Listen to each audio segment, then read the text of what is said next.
guys, so we're back talking some more Wheel of Time Season 2. We have finally reached the finale of Season 2. Maybe it's just me, but it truly feels like this season has gone by so much faster than Season 1. Maybe partially due to the fact that I'm having so much more fun covering Season 2 as opposed to Season 1. Each week I get more and more excited on where exactly these stories are going to conclude, and this episode did not disappoint. I quite liked the finale. It was intense, riveting. There were some moments in there that almost got me borderline emotional. Some huge payoffs, and all the pieces laid out in this finale for Season 3, I thought they were pretty amazing. As someone that's watching this without having read the source material, I am digging what they're trying to craft with this storyline. But before I get into my thoughts about the Season 2 finale, share your thoughts down below, because that is part of the fun of this conversation, is hearing your thoughts as well. While the bulk of the episode is centered in Falm, I did like that we opened with another flashback to 3,000 years ago, when Luce imprisoned Ishamil but kept him alive, which is interesting with how it comes full circle with the events that transpire towards the conclusion of the finale. Seeing as last week we concluded with Rand, Lan, and Moraine going on this journey with Lanfear, I was nervous to see the follow-up this week just because I had to imagine there's going to be some level of hostility in particular with Moraine and Lanfear, which there definitely was. Almost immediately, Moraine's twisting her words to try and make it seem like to Lanfear that she doesn't have her powers still. There are quite a bit of good quotable lines in this finale, but Lanfear has one of my favorite ones in this exchange, telling them that you're only alive because I allow it, then proceeding to launch Moraine and Lan through a gate in the middle of the sea. Now, the major bulk of the episode, the battle between the White Cloaks and the Seanchan over this tower,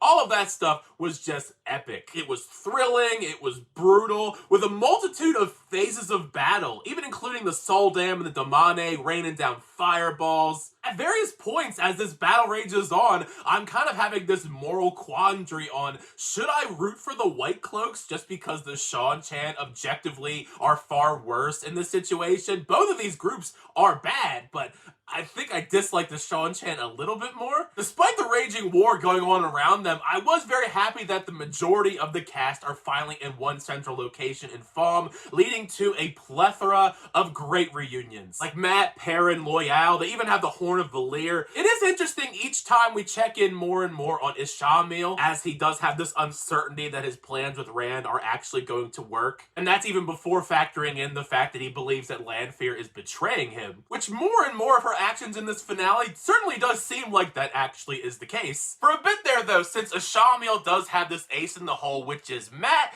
I was getting kind of nervous, since Padan Fain does bring in the dagger to Matt to try and tempt him to use it. It's a really intense sequence. I was unsure of whether or not he was actually going to take it. What a clever plan by Matt. I was not expecting him to be able to use the dagger by basically just faceting this dagger spear weapon to use. Now, at first I was kind of bummed out because I thought because Moraine and Lan had to walk across this beach for the majority of the episode, they were going to be missing out on the majority of the great action set pieces. But their sequence, personally, I think was one of the best in terms of emotion. Their scenes together finally allow them to confront all of their problems. I felt this entire moment was beautifully done. Since Lan tells Moraine that he believes in her, what a powerful line by Moraine, saying that you're not my equal because you're my better, before letting him back in as this gorgeous score plays in the background. Such a satisfying moment in my opinion. Another element to this finale that surprised me is when we do cut back to Nynaeve and Elaine, because I wasn't expecting this type of viciousness to come from Nynaeve as their plan is enacted and she's torturing this woman to lead her to Egwene in the tower. And also right into the line of fire. They immediately get hit by crossbows, killing the one woman,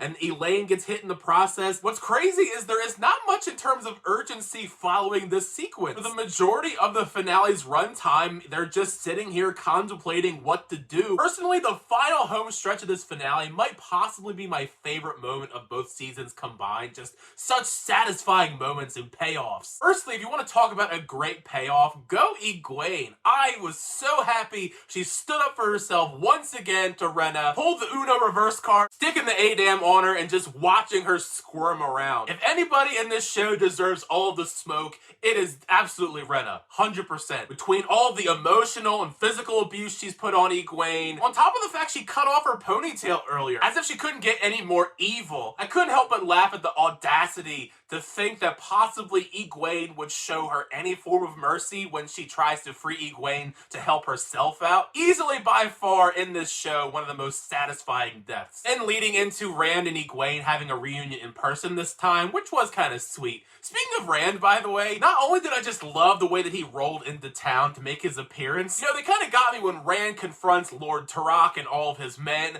I really thought we might get a cool battle out of this. Just with the way that Lord Tarak was reacting, he had this crazy, cool fighting stance, prepared to battle, and Rand just mows down everybody instantly. It felt so reminiscent to Raiders of the Lost Ark when the guy with the sword does all the crazy moves and Indiana Jones just shoots him dead instantly. A majority of this finale, my emotions are just put through the ringer. Sometimes I'm hyped, sometimes I'm emotional. A big instance of that where my heart was just shattered was when Perrin gets into this rematch with Valda. At first I was hyped because Hopper ran in to save the day, but then he gets killed. I was stunned. I could not believe that they killed off Hopper in such a horrible way, mind you, but also just the fact they did it at all. I was right there with Perrin. I was pissed. I felt he was so justified in murdering that White Cloak, the man that killed Hopper. Even if necessarily it didn't seem like things were going as planned for Ishamil, it did seem like for a bit there things were working in his favor, having the Shan-Chan shield Rand and then potentially gentle him. That is just when pretty much all of the amazing stuff in the finale in this third act just kick into overdrive. Like if I was watching this in a theater in the section that Matt has towards the end,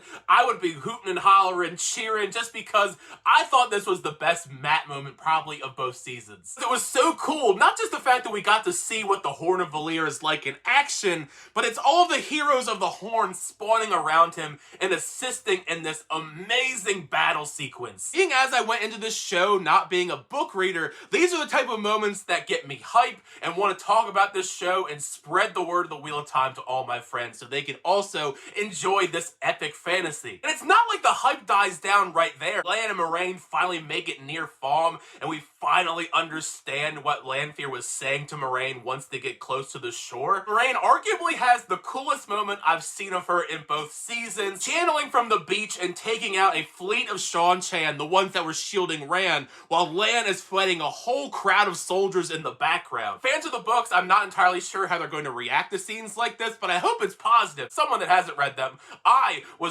my mind was blown. That's when it seems like everything is going perfectly. They twist the dagger on me once more, no pun intended. It seemed like Matt was gonna save the day, throwing the dagger spear at Ishamil, but Ishamil tricked him with an illusion, so whoops, he accidentally hit Rand, and it looked like for a minute there what men foresaw was coming to fruition. Finally, after an entire season where basically all of these characters were separated in some part of the world, everyone comes together. Egwene, Nynaeve, Perrin, Matt, the gang is all here, even the new additions like Elaine starts healing Rand while Egwene shields him. Maybe it's due to the blood loss, I'm not sure, but it seemed like Rand in his stupor while he was dying, it seemed like he was kind of interested in Elaine. And when it comes to Rand walking up and stabbing Ishamil and killing him, there are interesting things to ponder about with him compared to a lot of other villains getting their comeuppance in the end. It does feel like a rare instance where you see this villain actually being happy about dying. Something you don't see in a lot of media. I will miss the character because Ishamil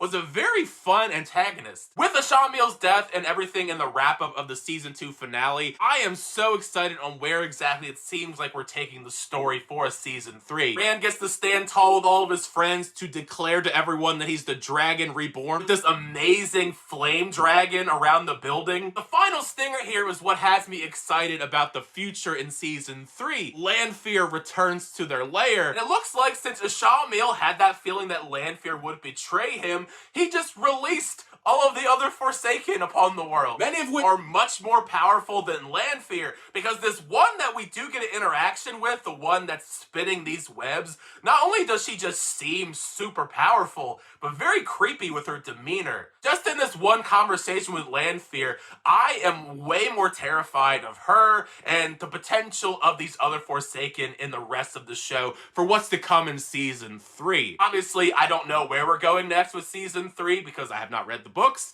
but I am so down for what's to come next with the show. It's been such a blast covering this show. I am going to to miss it until we do inevitably get a season 3. I know they're filming it currently right now overseas, so hopefully sooner rather than later. But now I've heard my thoughts on the season 2 finale of The Wheel of Time. Make sure you share your thoughts down below. How did you feel about this finale? Do you like the finale? Did you not like the finale? Are you excited for a season 3 with everything that's set up in this finale? Share all your thoughts down below, because part of the fun is having the conversation with you guys in the comment section down below. And thank you guys, as always, for that videos. I always do appreciate it. Make sure you like on the video and also subscribe to the channel so you update reviews, reactions, unboxings, and more. Next time, I'll see you guys later.